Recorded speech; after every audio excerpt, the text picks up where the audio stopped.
Good evening, ladies and gentlemen. Thank you very much for joining me. I'm going to get straight into the 3 steps for setting an intention to heal, and then I'm going to talk to you a little bit about the necessity for this, and where I can see that this is just completely lacking in psychology, completely lacking in psychotherapy at the moment. But we'll get into that in a moment.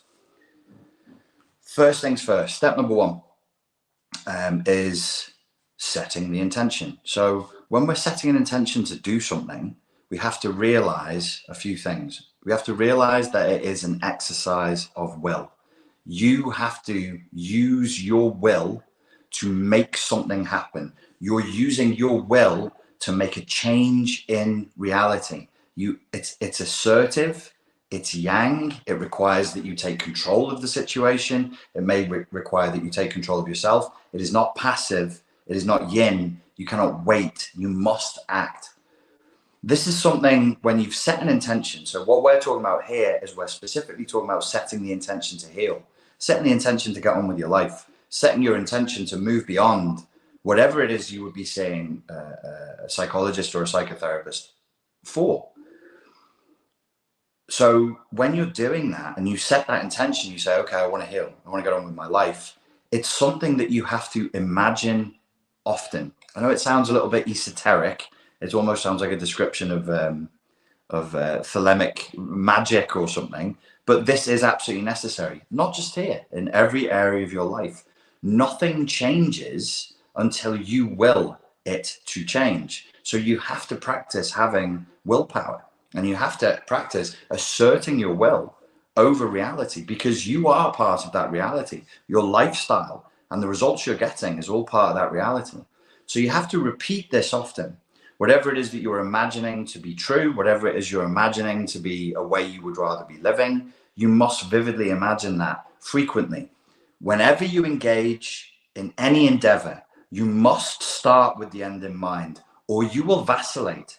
You will vacillate, you will sit, you will wait, you will spin your wheels. You'll go through a series of performative, ritualistic, symbolic gestures, and you'll spend time and money and energy, and in a year's time, you will have moved nowhere. You'll be in exactly the same place. So I want you to see this as a form of conditioning. It's something you must do regularly.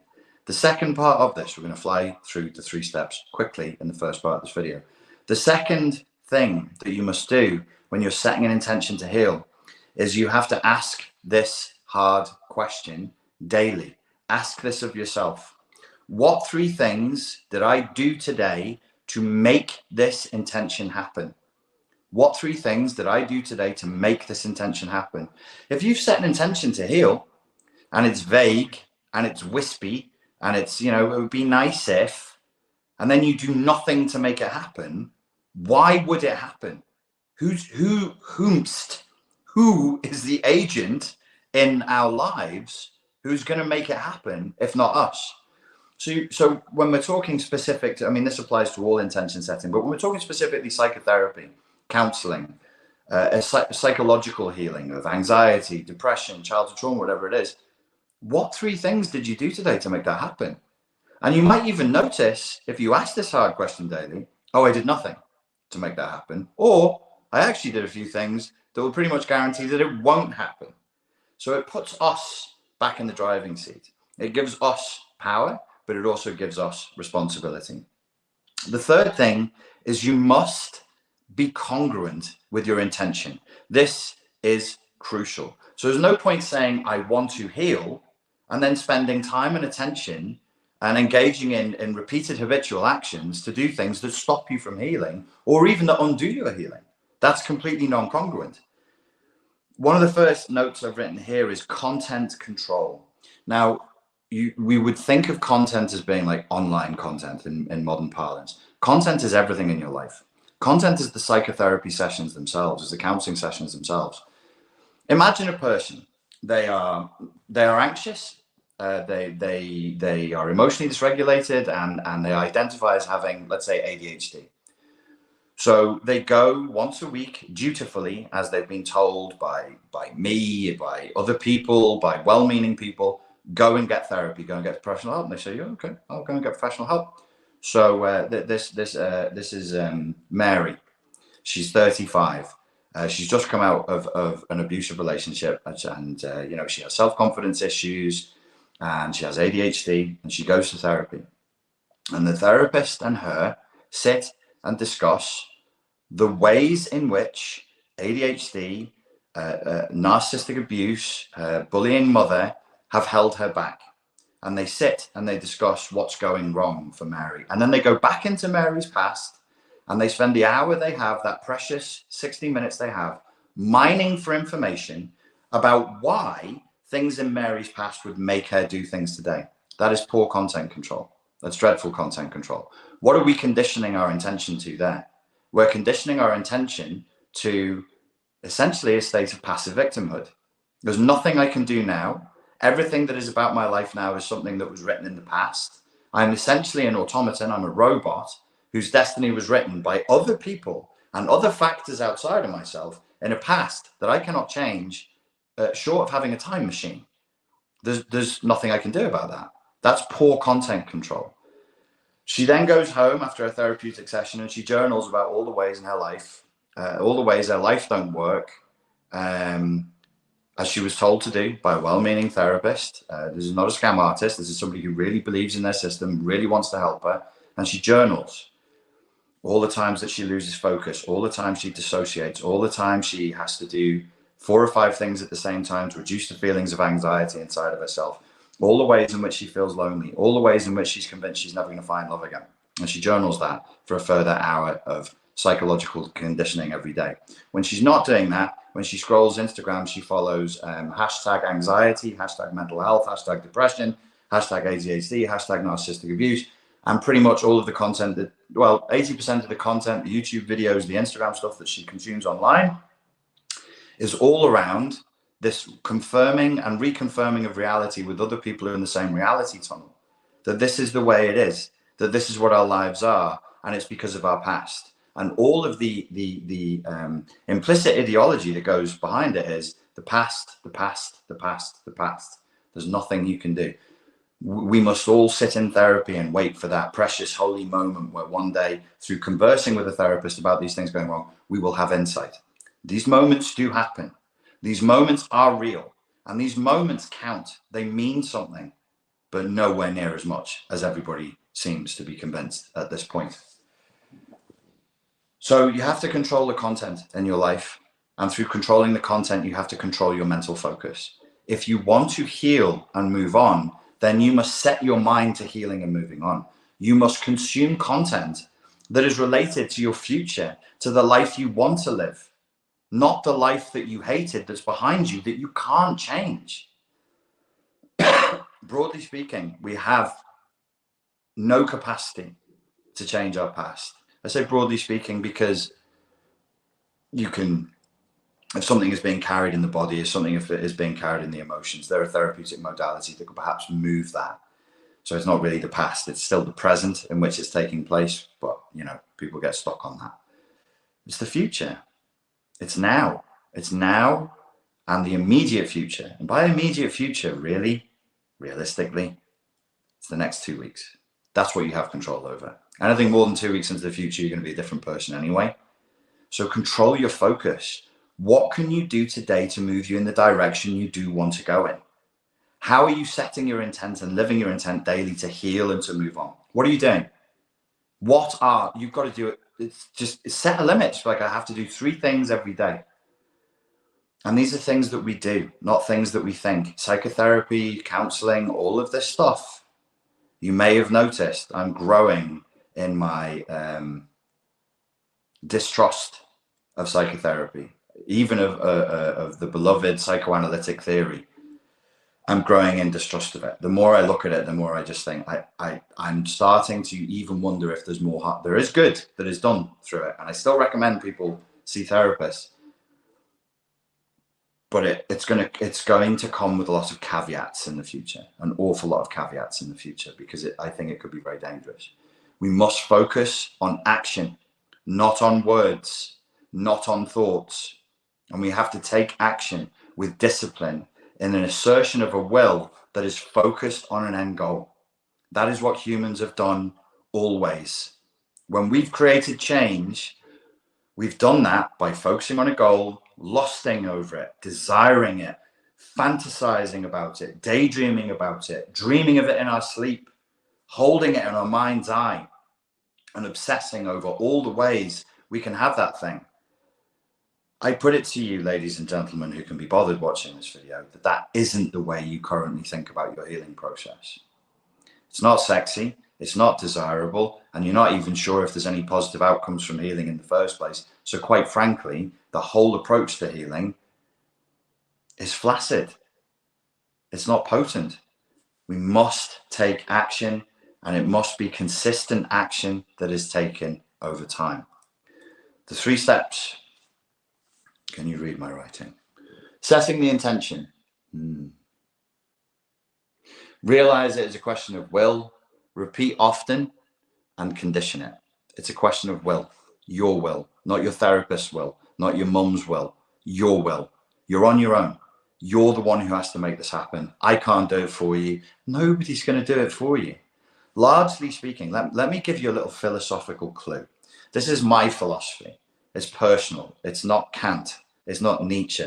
It's not Kierkegaard. It's just me. I think it behooves us all to remember from time to time something that I learned years ago when I was following a strength and conditioning blog by a chap called Jason Ferrugia. I don't even know if he's still around teaching anymore. And someone was haranguing him on Facebook posts, this is back in 2013, about improving their back squat. And Jason Ferrugia said to him, and I remember this, nobody cares. Nobody cares if you get stronger on your back squat. The guy was saying, I want to get stronger on my back squat, but I've got bad knees, a bad back, a dodgy hip, and a sore shoulder. And he just kept making excuse after excuse after excuse. And Jason Ferrugia eventually said to him, nobody cares. Now, where do we fit this in philosophically into our healing process when it comes to psychology, when it comes to counseling, when it comes to psychotherapy, anxiety, depression, childhood trauma, all of that? It's down to us. It's down to us. Your friends kind of care. Your family kind of care. But they don't really know what you're going through. And in your heart, you know that. You know that the kindest, most sympathetic people in your life, they're listening to you because they love you and they care about you. They care about you as a concept. They care about you with distance. Like me, I care about you vaguely. I care about you as a concept, but I don't know you personally. I'm speaking to a mass of people. Now, you might find that horrifying. It might make you feel cold or detached, or you might find, like, say, oh, this is too much truth. It's brutal honesty. You're being a bully. It's the truth. I don't care. I have my own life. I have my own issues. No one cares. Oh, well, I'll go to the other YouTuber. The other YouTuber doesn't care either. And if they tell you they do, they're lying. It's a lie. Nobody really cares. So the point of this story is that the work sucks. It's not fun. It's not sexy. It's not exciting. It's not there as a form of entertainment. It sucks. It's boring. It's repetitious. There are other things you would quite frankly rather do if you let your id take control than actually get on with sorting your life out. And that's fine. Because the flip side of nobody caring is you can do that. And nobody's going to put you in trouble. Nobody's going to tell you off. When you don't do the work you're supposed to do, does your therapist magically show up and say, why aren't you doing the work you're supposed to do? No, because they don't know. And even if they did, they wouldn't say anything. I don't show up and say, why didn't you do the thing I told you to do in the course that you bought from me? Why don't I? Because I don't know. I don't know that you're not doing it. And if I had an alarm that went off on my phone and said, Bill K from Idaho isn't doing his exercises today, I wouldn't text him. I'd say, well, Bill K is an adult. So it's actually a gesture of respect that I don't care, that I don't get involved in Bill K's life. Maybe he's busy. Maybe he's got stuff to do. Am I making the point in a way that is too vague? Let me make it in a way, because I know some people get that. but some people think in a very, very literal way. What's happening here is that people who are absolutely have suffered childhood trauma. Childhood's hard for everybody, but there's a degree, there's a scale. And some people have had it worse than others. And it knocks them. It pushes them to one side. It twists parts of them that would be better off not having been twisted up. But it also infantilizes us. The point of what I'm saying, if you didn't get the implication, is we are here acting like children. If it hurts you to think that nobody cares, then you must go back and go, why does it hurt me to think that nobody cares? Check the belief. Does that mean I thought that people did care? And now I'm sad to find that they don't, when I listen to the crazy man's words and I realize he's probably right. Do I expect people to care? Why? Do you care? Some people, and you'll see them in the comments, will puff up and say, I absolutely care. I care about all my friends and all the starving children in the world too, and the lambs at slaughter time. Good for you, but you don't. But you don't. You simply don't. You can't. It's not possible. It is a philosophical, psychological, biological impossibility. You have 16 hours of consciousness, during which you, like everybody else, is in a desperate struggle to keep going. You don't really care. It's easy to say you do online, but you don't. Your circle of care is probably 5 people, 4 people, and you have to be at the top of that hierarchy. Don't be ashamed of it. That's life. You neglect yourself and give everything to everybody else. We know how that goes. You lose the ability to care for other people. There is a childlike waiting for someone to do this for us and all this stuff. There is an ideological infection, I'm going to claim, in psychotherapy. I think psychotherapy somewhere along the way fell prey to an archetypal smother mother. It's a non-noble version of mothering, not femininity. It's got nothing. It's not femininity. It needs to be a parent. This is about parenting, but which bad parenting style? Is it a danger daddy, a neglectful daddy, an abusive daddy, or is it a smothering mother? It's a smothering mother. It's a smothering mother. And what does the smother mother do? She engages in enmeshment. She engages in emotional incest. She binds and fuses us to her to deal with their own issues. You all know all this. You know all the words. You know all the stuff. I'm saying psychotherapy is sick, largely speaking, with this. The notion, psychotherapists will deny it, counselors will deny it, people from different modalities will say, not in my school is different. Bollocks. Bollocks. The idea that by sitting and talking, real world problems are solved is woefully naive at best.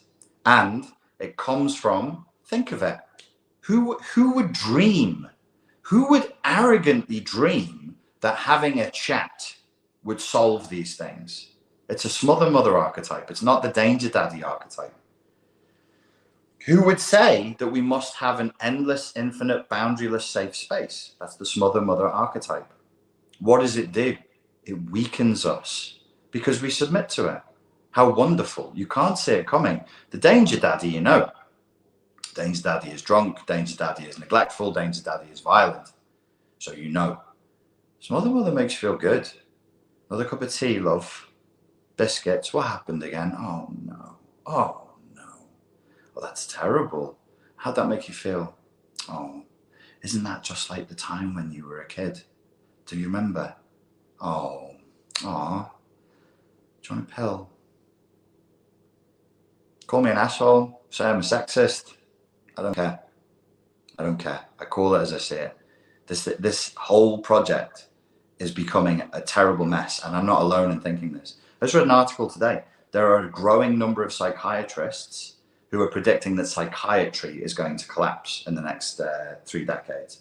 Psychology itself, I'm claiming, will, unless it cleans up its act, will be considered an amusing historical artifact inside of about 50 years.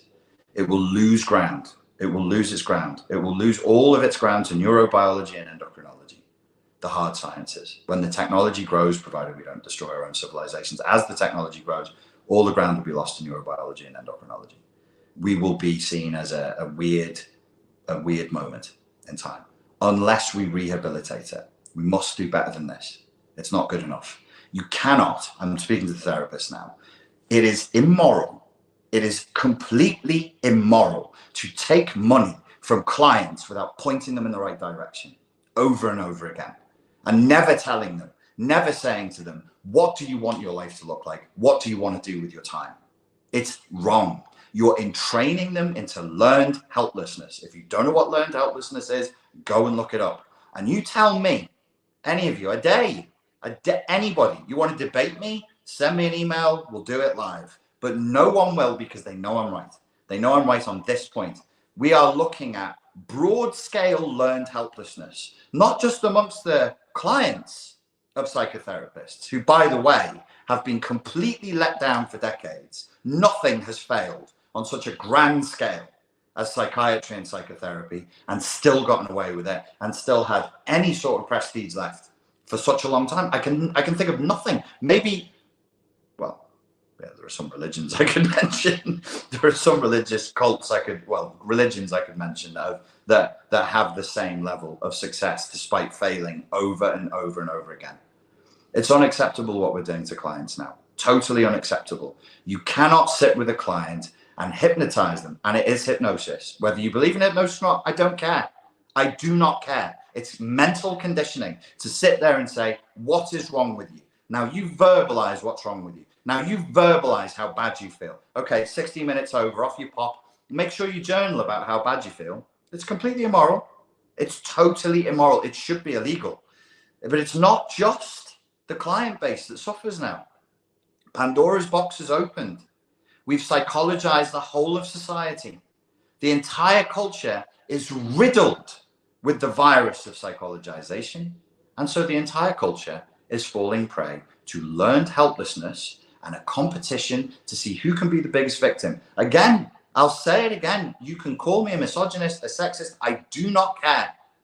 Who, under what context would people be trained to cry out the loudest as the biggest victim in the room? Have you ever played with toddlers? Have you ever seen a kindergarten in action?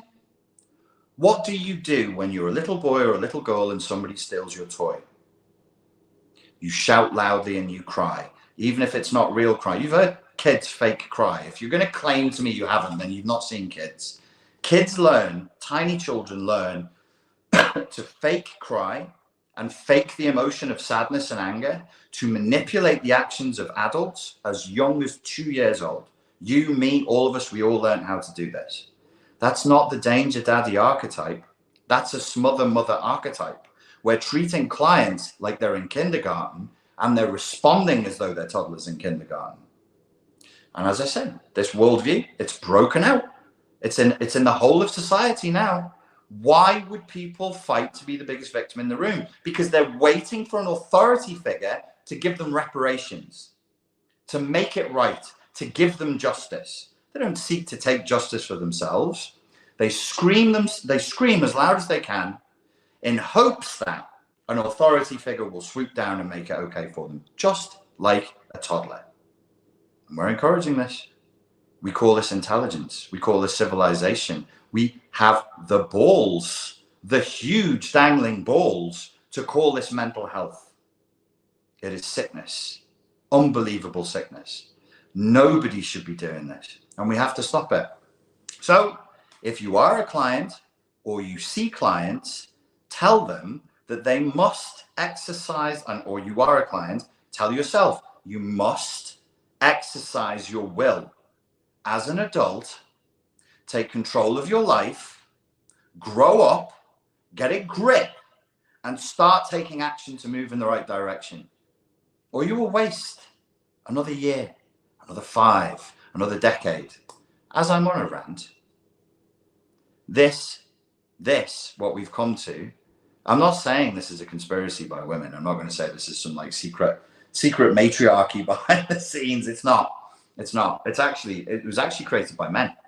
It was created by men. I believe now anima possessed men, Freud and Jung, completely anima possessed men. And if you look at, I may as well be an asshole all the way and piss the men off as well. You look at men who are deeply, deeply invested in psychology, you'll see men with huge mummy issues. You'll see men who had overbearing mothers who never learned to say no. Most men, sorry guys, I know some of you, no disrespect, but I got to call it as I see it. If I'm giving it out, I've got to give it to everybody equally. I see a lot of guys who are still trying to keep mummy happy. Naming no names. Still trying to make mummy happy. It's a mummy's game, psychology. It's the archetypal smother. Even though men are the ones who inflicted it on society, it's in an effort to feed the archetype of the smother mother. Feed kind of, through sacrifice, to appease. They're not real men. Sorry, but they're not. And that's why they haven't led you. That's why I've not been led. Because there are no real men. Or very, very few. It's very, very few. This is to do with another effect. Like I said, it's not a conspiracy by women. And it wasn't a conspiracy by men. These are just sick men, mentally sick men.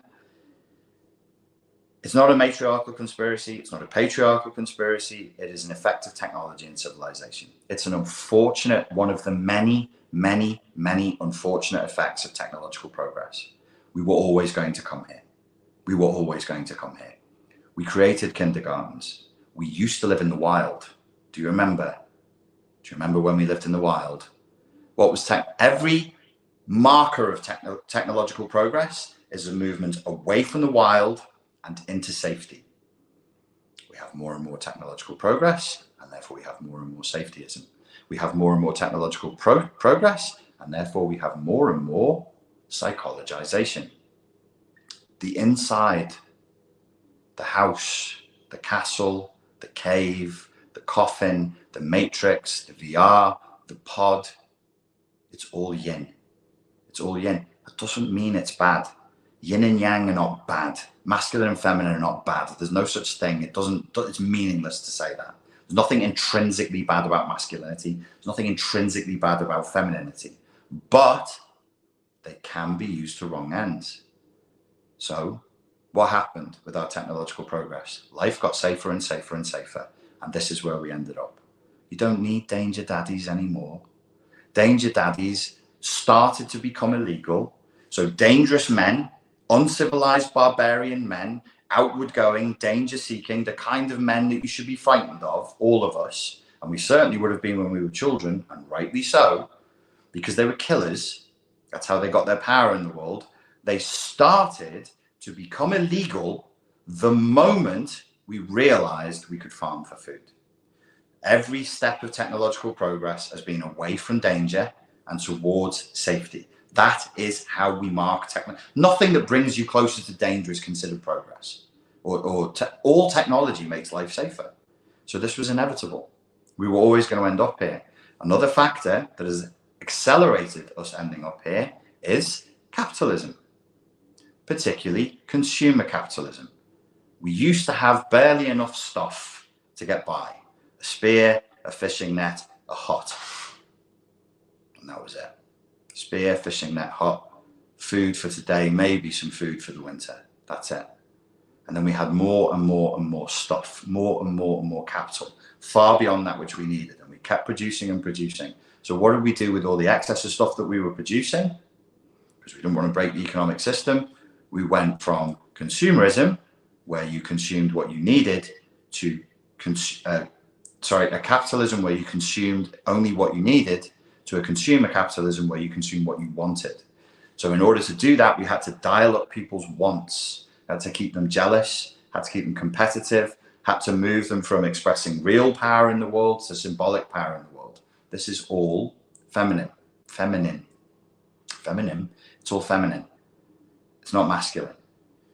When it comes time to engage in symbolic, ritualistic action, it's not masculine. Men do it and should do it. It's absolutely natural for men to do that. Masculine and feminine work together, but it's not masculine action, it's feminine. It leads to worrying about a place in a hierarchy that becomes more and more symbolic and more material. And that's where we've ended up. So all of this is, it's nobody's fault. I on this one, I'm a crazy conspiracy theorist on some things. This one is spontaneous. This is a natural side effect of civilization. Masculinity, danger daddies have to become illegal. You cannot have an enclosed encampment of farmers all paying their taxes with, psychopathic lunatic warriors walking amongst them. I was watching a clip of Game of Thrones the other day with the character, the Hound, in that, played excellently by a Scottish actor. I can't remember his name. And I was saying, this is an archetype. That was a real guy. Burned, full of PTSD, full of rage, full of fear, with one skill: murdering people. Would you want that as a neighbor? If you remember the story, he tries to become a farmer. He tries to become civilized. It's very interesting the way George R.R. Martin explores that a little bit. And for a moment, he's happy. And then it all ends in tragedy and death and torture and pain, of course. So we're in an inevitable place, but we must stop. Don't be petty. Don't make this about boys versus girls. Don't be petty. It's not kindergarten. It's too serious. It's too serious. Our culture is collapsing. Our children's safety and mental health and capacity to live normal lives is at huge risk. We must stop the rot. We must stop the rot. You have to ask yourself, what kind of a life do you want to live? What kind of a world do you want to live in? And if you don't make that decision and assert that desire, somebody else is going to make that decision and assert that desire for you in that space where you failed to do it. So set the intention, as you would with your healing, so you should in life. I don't want to live in a world that looks like this. I want to have rules. I want to have boundaries. I'd like to see people being protected, so on and so forth. That is my lesson and rant over with. You may now ask me questions. Please make them one sentence long and end in a question mark, and I will do my best to answer them.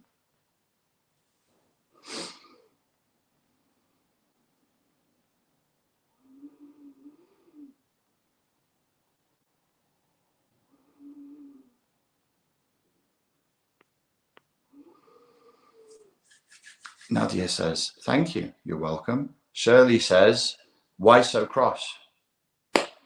What a utterly meaningless comment. What a stupid thing to say. What a waste. What a waste. Richard, how can I ensure not being a smother mother? Learn boundaries with yourself and with others. Respect other people's boundaries and have impulse control. So the first person you want to learn how to say no to is yourself. That's where the first boundary should be set. Not every impulse should be obeyed. When you have boundaries with yourself, you can start to become more emotionally regulated, and you'll find it easier to set boundaries with other people.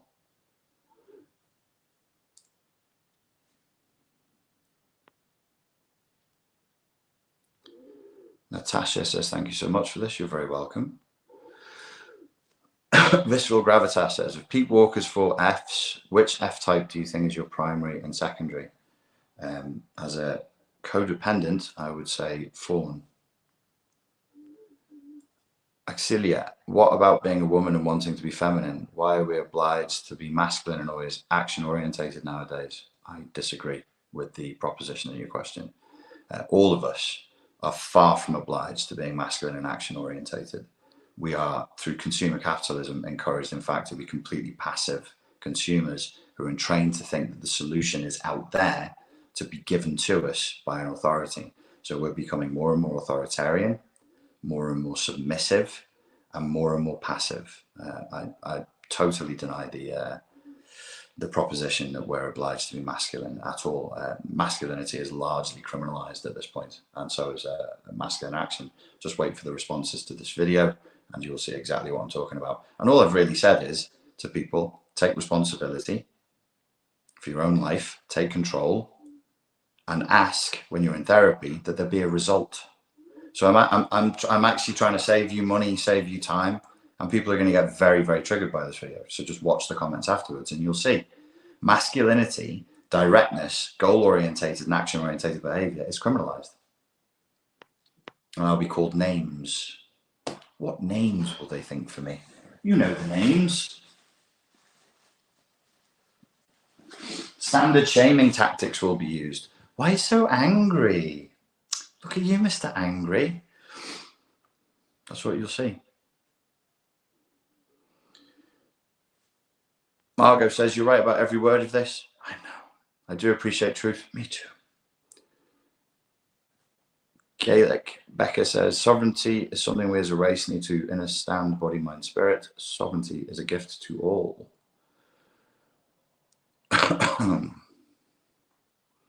What will they call me? Handsome. Oh, stop it, you. How can we move from paralysis of thinking to real action and stop doubting oneself? Watch this video again. Watch this video again and obey the instructions in the video. Take action. No more words, no more thinking. Do it. Do it. Take the advice of this video and try applying it for 10 days. Just do it. Run the experiment. Apply it for 10 days and see what happens. Where's the whiteboard, says Mamanda. I miss it too. I really do. Question. So what would you suggest instead of therapy? No, you should go to therapy. Therapy is a good thing. Just demand more of your therapist. Say to your therapist, where's this going? Where's the end goal? What are we doing? What are the action steps? What are you doing to help me live a better life? It's a perfectly reasonable question to ask your therapist. What are you doing to ensure that I'm living a better life and healing? It's like saying to a builder, what are you doing to ensure that you're doing the job I'm paying you for? Is NLP helpful? Yes. Is meditation helpful? Yes, definitely.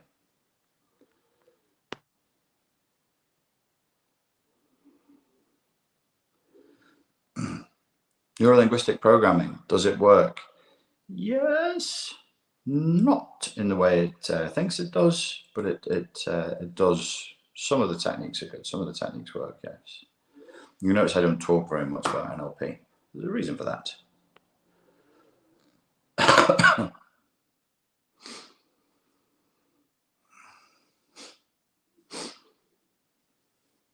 Tanya says, Richard, I'm a licensed psychologist for 25 years. Left psychology due to dangerous child affirmation model.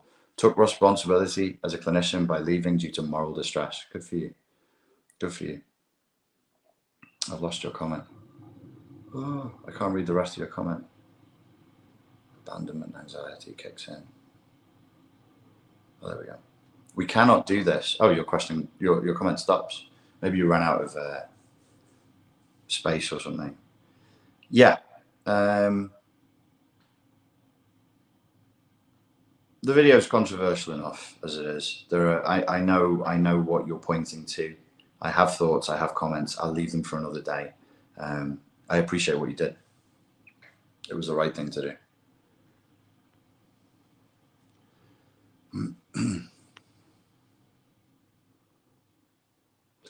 Nadia Davis says, it's good to know that people are not that invested in you as you think. Yes. Now, I don't know why some people struggle with that.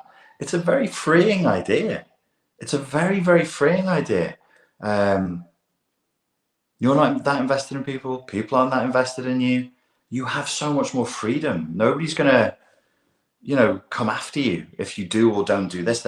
People just aren't thinking about us in the way that we have a tendency to think if we think in an undisciplined way.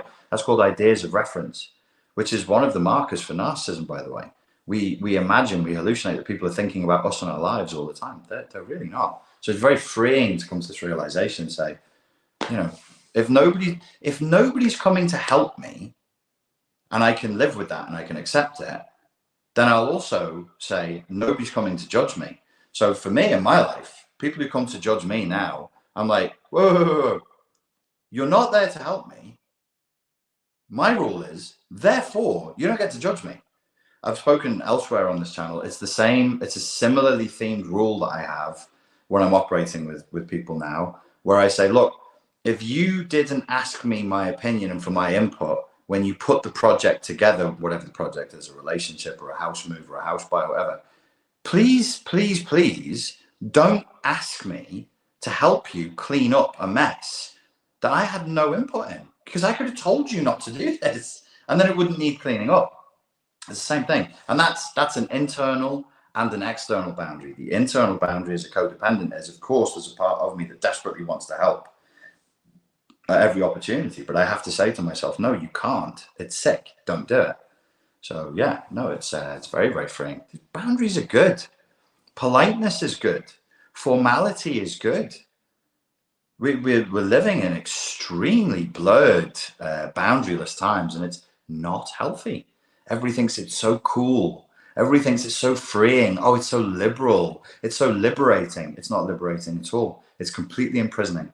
It's totally counterintuitive, but the fact is, it is a desperate, horrifying prison, because you can't have a discipline-free environment, an environment that is bereft of formality, boundaries, and discipline, and then expect anything to get done, because there's no skill.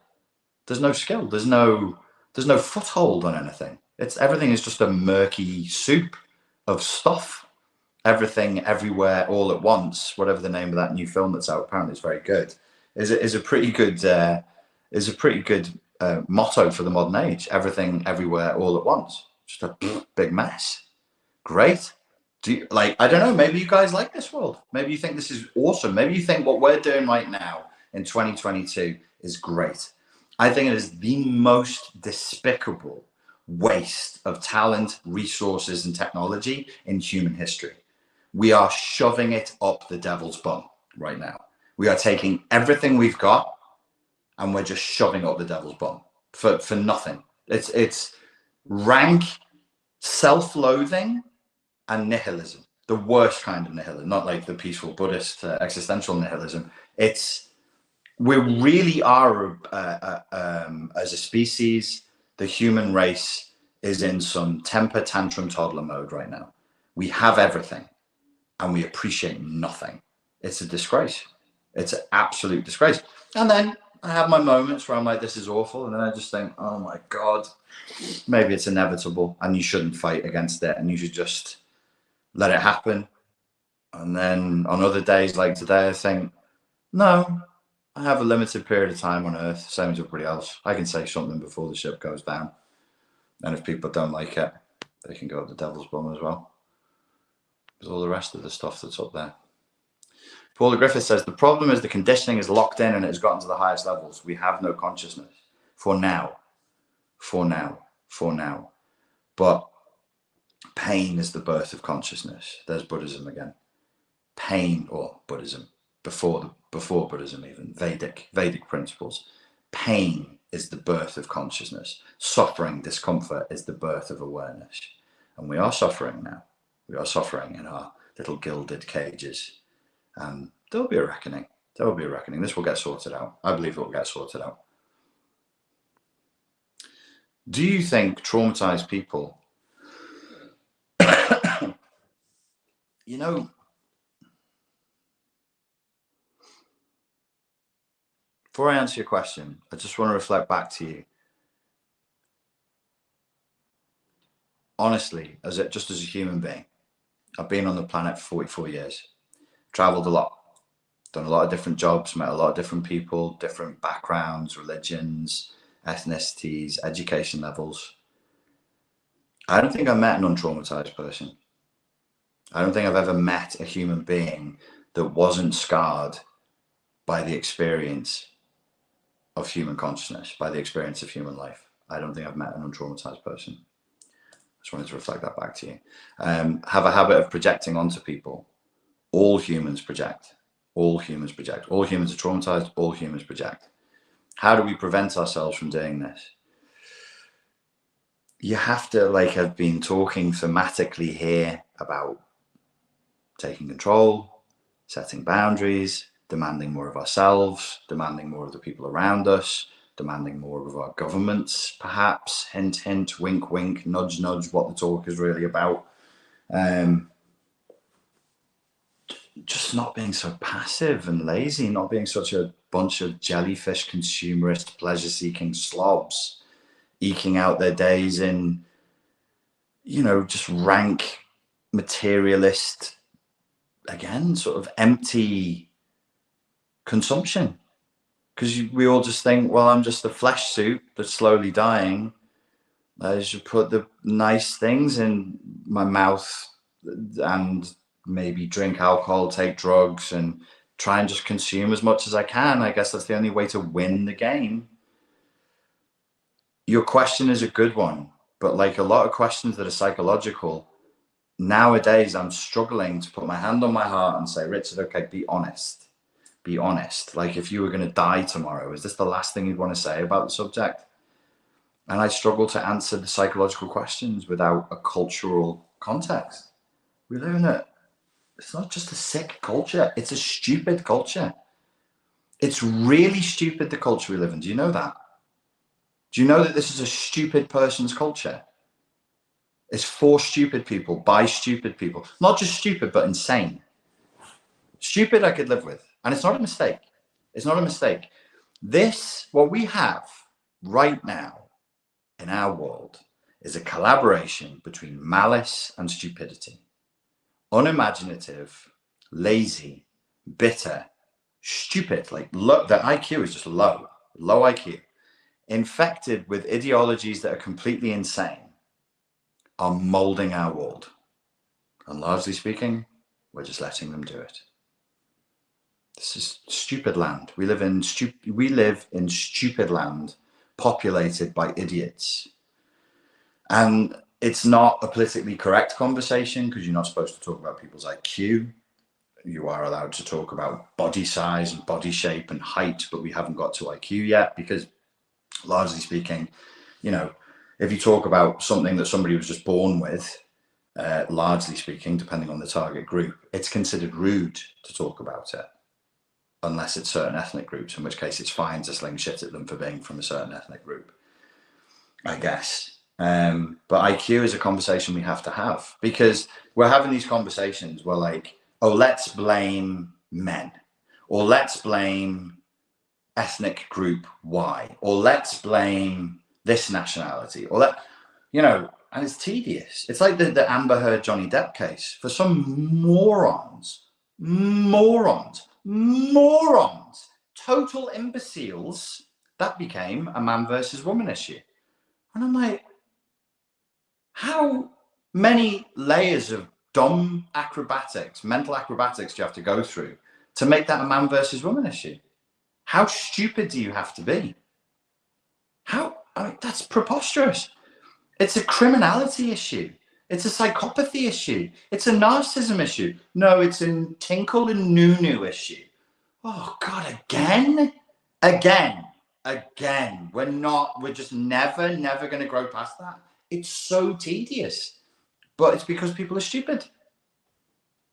And we don't appreciate intelligence. We don't seek to be smarter because you can. The psychologists differ on this one, but it might be as much of our IQ as 30% environmental. That's wonderful news. That means any one of us could be trained, potentially, theoretically, in the sci-fi utopia I've created in my mind, to be significantly more intelligent than we are now. Just through mental discipline, just through conditioning and training. Isn't that great? That's wonderful. You give up drugs, you give up alcohol. It's probably going to take a couple of years, but you would be, any of us, not you, but anyone would be significantly more intelligent. And that's why there's a huge movement across the globe right now for people to just raise their IQ. They just can't wait to become better, clearer thinkers and more productive members of society. There's just this mass movement of reason and rationality and an optimism for the future. Oh no, there isn't. What we do is we celebrate the dumbest, most disgusting members of society, and we put them on pedestals, and then we all stand around and applaud them and dribble. It's unforgivable. I'm on a rant today. Charlie Weeb says, thank you for touching on the real issue behind the scam, but listen here, listen now. I know which side I was on, but the judgment has been passed. She has to pay some money. Come on now. Don't kick your opponent when they're down. That's it. Fight's over. The referee's stepped in. It's done. The Amber Heard and Johnny Depp issue. She is the real abuser chasing him when he tries to leave. Yes. Yeah. Oh dear. Visceral gravitas says, ignorance is bliss for the stupid. Yes. Yes. Not so blissful for the rest of us. Not so blissful for the rest of us. Well, it's a conversation that we have to have. Like, not we here on this channel, but humans, we have to talk about this. We have to talk eventually, we're going to have to say, like, where's the problems in our society coming from? Where are they coming from? Some people are really dumb, and they have a combination of, it's not like they're Forrest Gump and they're really just slow and they just don't have the hardware, like it's genetic or trauma maybe, but they're sweet natured and they're humble. No, they're dumb and they're malicious. They're dumb and they're malicious. And in any human society, you know, you run the thought experiment inside your head. You have 100 people in a tribe, and they're all trying to live and they're all trying to be civilized. If you have one member of an interactive tribe, because we as humans, we talk to each other and we take on parts of each other. So you are automatically a part of my system. You're automatically a part of my mind. And then there's a hive mind. There's like a tribal mind. There's 100 of us, and one person is hell-bent on deception and theft and exploitation and so on and so forth. It creates absolute chaos for the other 99 people if they continue acting naively and in good faith, until they set a boundary and go, I think I know what the problem is. It's you. You're the problem. Guess which tribe you're not in anymore? And off they pop into the wilderness. Poppage. Mark asks, would a narcissist sociopath be preoccupied with meeting your children as a form of supply?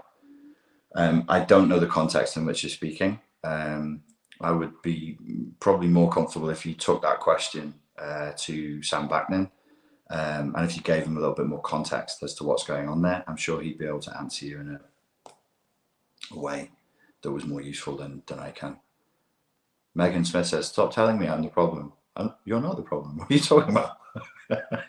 Unless you're stupid and malicious, in which case, rather bad news for you.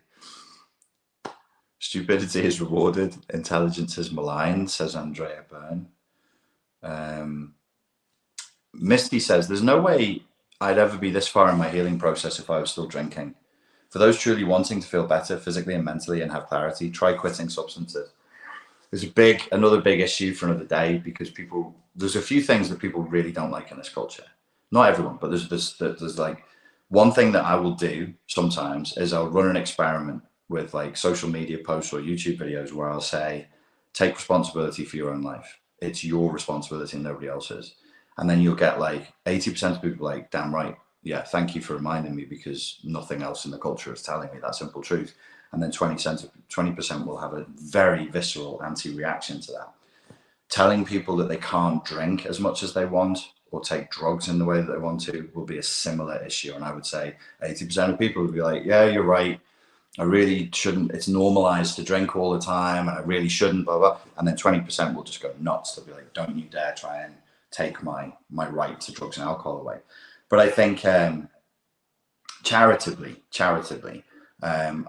it's easy to underestimate how negatively drinking affects our emotional regulation and our cognitive ability. Not just when you're drunk, but the days afterwards. And if you're drinking regularly, I have like my family, both sides of my family were Irish immigrants all the way down. And it's a drinking culture.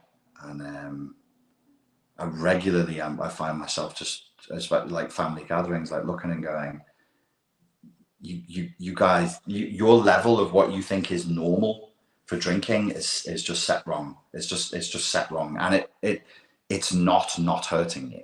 It's not having a negative impact on your life.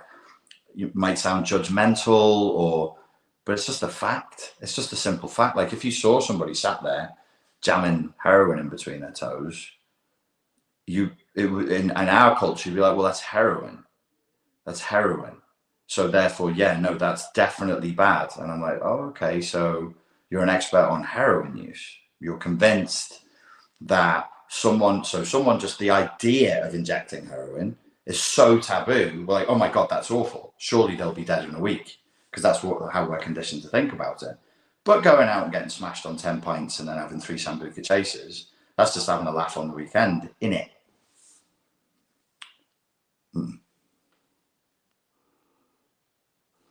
Odette Kawagi says, have you stopped drinking completely? I'll drink occasionally, but it would be a rare night. I stick with gin and tonic because you can drink a lot of tonic with it, so you're hydrating with it. Gin is a pretty clean drink, and I wouldn't typically have more than 3. I don't enjoy being drunk. I don't get pleasure from being like, oh, let me tell you a story. I can't see out of one eye. I don't get off on it. I really don't like it. And the last few times I drank, I'll drink in environments where other people are drinking out of compulsion because I don't want to be around drunk people sober. It's extremely painful for me. And ultimately becomes extremely painful for them when I lose my patience.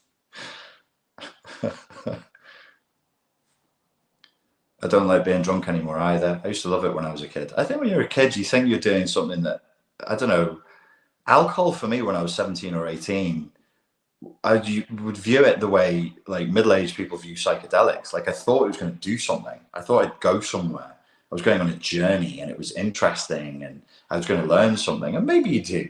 Maybe you do. Anthony Hopkins is in rehab for alcohol, and he's claimed in a couple of interviews, like he met people he wouldn't have met if it weren't for his drinking. He went to places he wouldn't have gone to if it weren't for his drinking. I think by the time I was 24, I was like, no, I know where you go. I know everything. I know exactly how this night is going to play out and exactly how tomorrow morning is going to play out. There's no mystery here. And I think from the age of 24, maybe younger, 23, because I stopped going out. I started doing nightclub security around 23. And I really, before that, I was a drinker. I would drink like most young English people do and drink to get drunk and thought it was fun and interesting and a journey. And then I was like, there's no journey. I know exactly, this is going to end up in the kebab shop and in bed and then waking up feeling terrible. Ariona Shimoto, if we talk intellect, couldn't we see the same problem we've seen with psychology? I don't get that question. It sounds like it could be interesting though. So if you could rewrite it for me, I would appreciate it. If we talk intellect, couldn't we see the same problem we've seen with psychology? I don't know what you mean. Sorry about that. But ask it again. It's an interesting topic. In vino veritas. That's what they say. Oh, I'm sorry to hear that, Will. Psoriasis of the liver from drinking. It's poison. It's just poison. 2022 is Charles Dickens with Instagram. Interesting. Petit Nomad says the journey to the kebab shop. Oh, yeah. What are your thoughts on transference and therapy and how can it be helpful to healing? Well, I don't really have like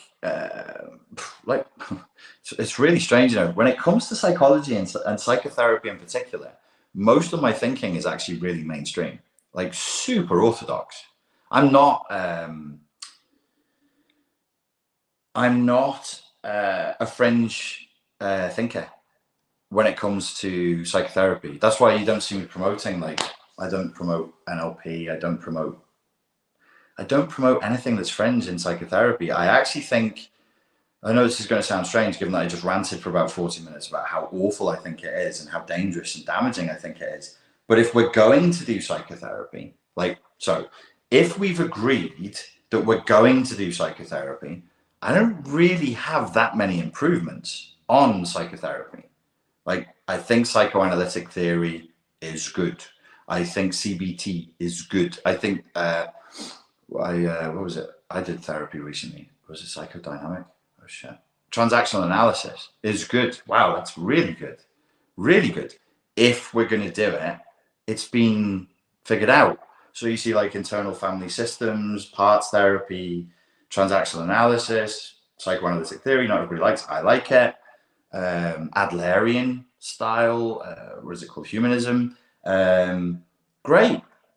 Great. I'm pretty orthodox. So I don't have like fringe ideas typically. Like the stuff that you hear me say on here, maybe it sounds fringe or different, but I'm actually very like the whole stuff with like all my processes, visualization, emotional literacy, all of that is very, very mainstream. So if you take the context of psychotherapy and counseling, I actually don't really disagree with most of the assumptions, the models, and the methodologies. What I'm saying is if we don't accept it, so if we put it on the table and we go, okay, Richard, would you invent, if psychotherapy wasn't in the world now, today, would you put it in? And I would say no, no, no.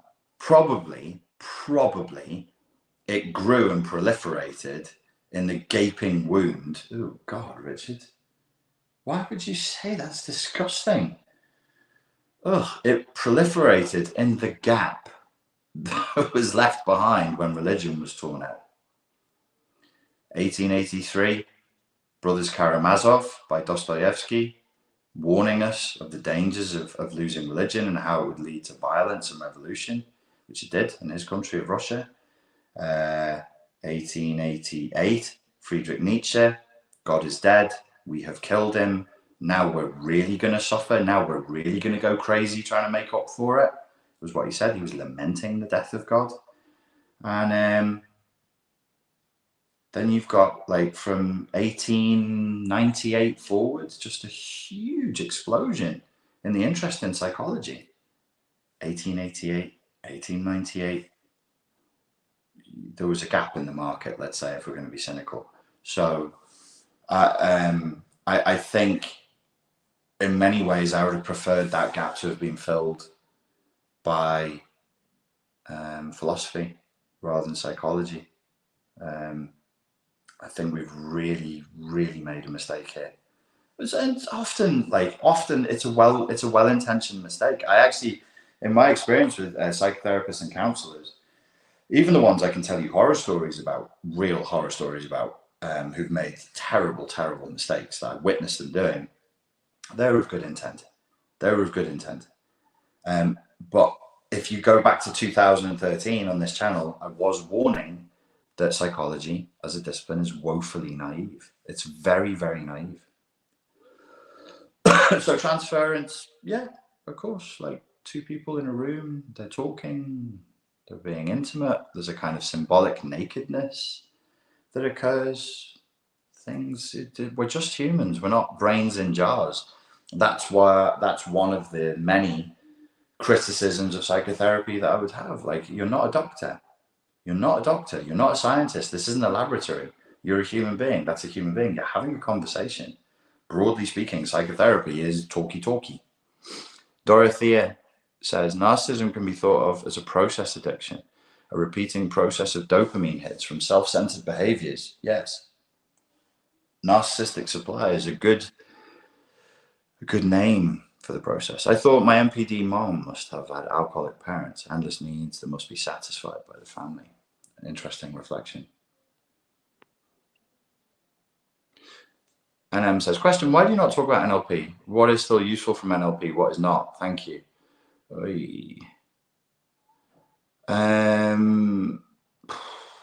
Sam Backman's asked me this one a couple of times when we're chatting personally. There are perspectives of NLP that I think are useful.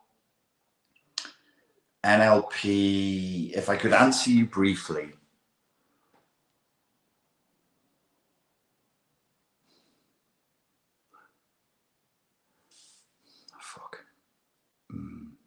Well, I started with NLP when I was 13. And by the time I was 18, I was a practitioner and I trained personally with Richard Bandler.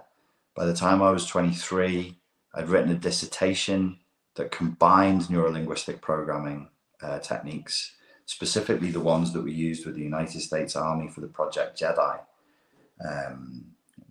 thing. So this is a very NLP answer. I've never parsed what I do that is NLP and what isn't. So the whole perspective of my approach is already infused with it, with an attitude that comes from neurolinguistic programming.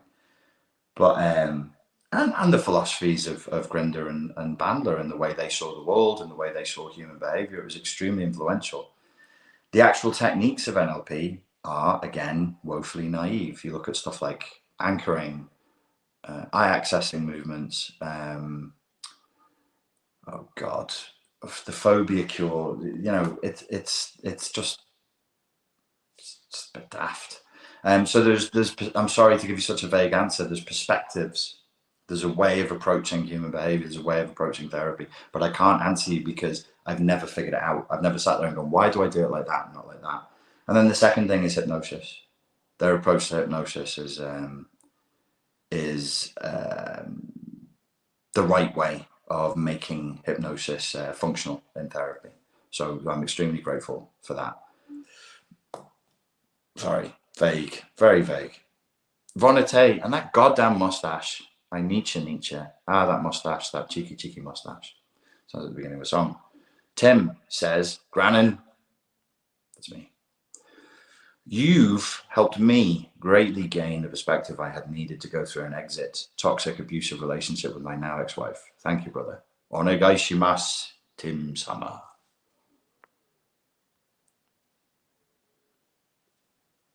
How to cope with a big shift in your religious beliefs? Drop ideology? Question mark. I'd need to know what the religion was and what the big shift in your beliefs are. Yes, you should try and drop ideology. It is possible to reclaim. I have done reclaiming of religious beliefs with people. I don't have a problem with people having religious beliefs.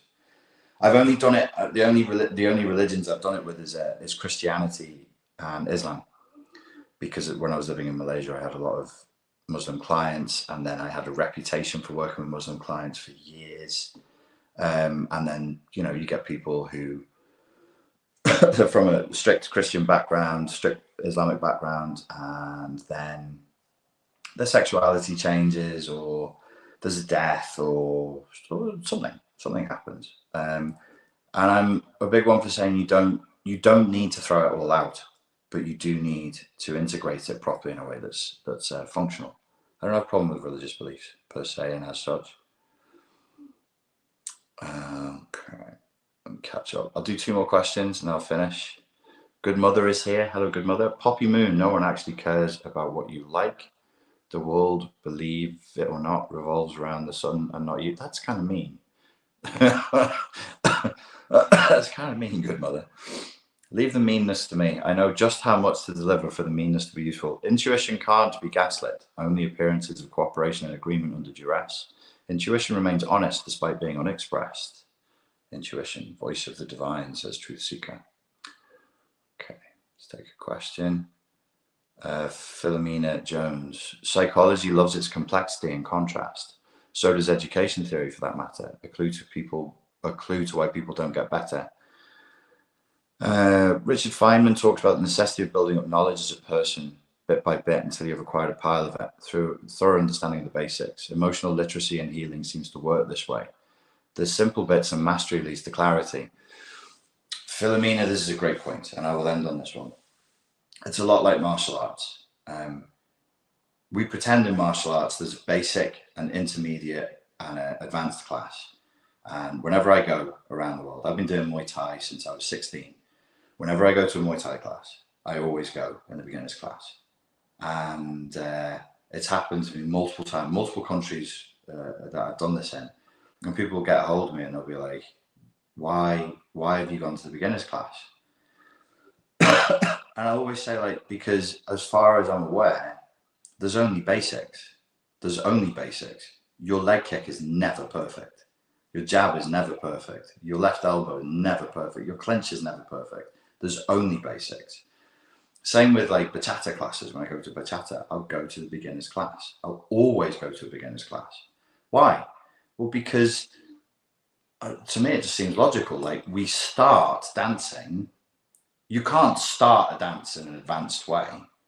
2 human beings become in contact with each other, and then they move to the beat. They move rhythmically. It's all basic. There's no such thing as anything beyond basic.